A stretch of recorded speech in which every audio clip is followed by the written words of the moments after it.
The woman in this photo is named Dorothea Puente. On the outside, she looks like a sweet elderly lady, but in reality, she was a true devil in every sense of the word. She turned her home, which was supposed to be a safe place for the elderly and the homeless, into a living hell and a graveyard for them.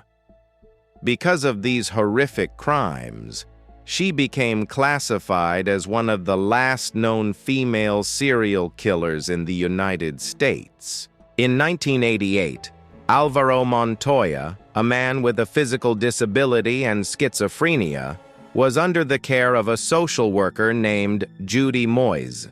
Since most care homes refused to accept Montoya, Judy referred him to Dorothea Puente's house.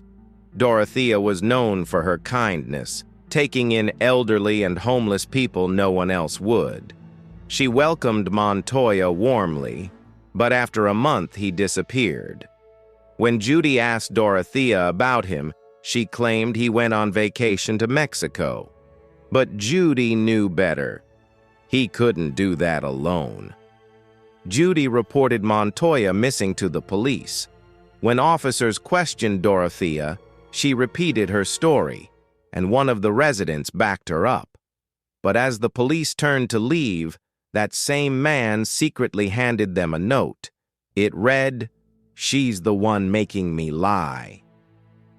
The police returned later to examine the garden where the soil looked freshly dug. Dorothea, calm and polite, even handed them tools to dig. As they excavated, she watched from the balcony, expressionless, as they uncovered the decomposed remains of half a body. Shocked but still not suspecting Dorothea, the police brought in forensic teams. Meanwhile, she told officers she needed coffee and walked out, never to return. As investigators continued digging, they found a second body.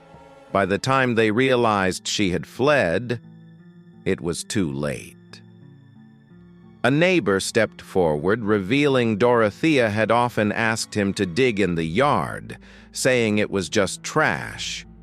He pointed to the spots. 5 more bodies were found, including Montoya's.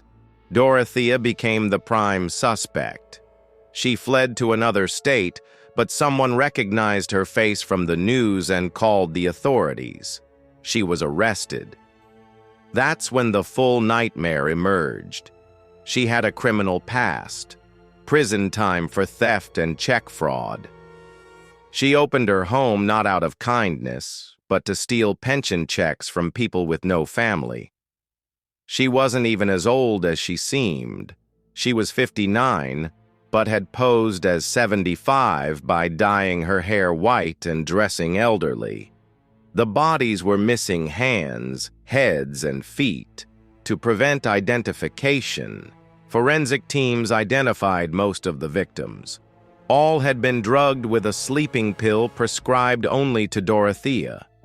She was charged with 9 counts of murder. But to this day, disturbing questions remain.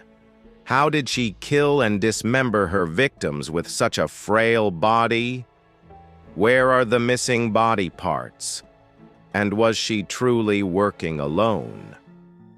Dorothea Puente died without ever revealing the full truth, and the walls of her house remain the only silent witnesses to the horror she left behind. If you found this story shocking, don't forget to like, share, and subscribe for more true crime cases.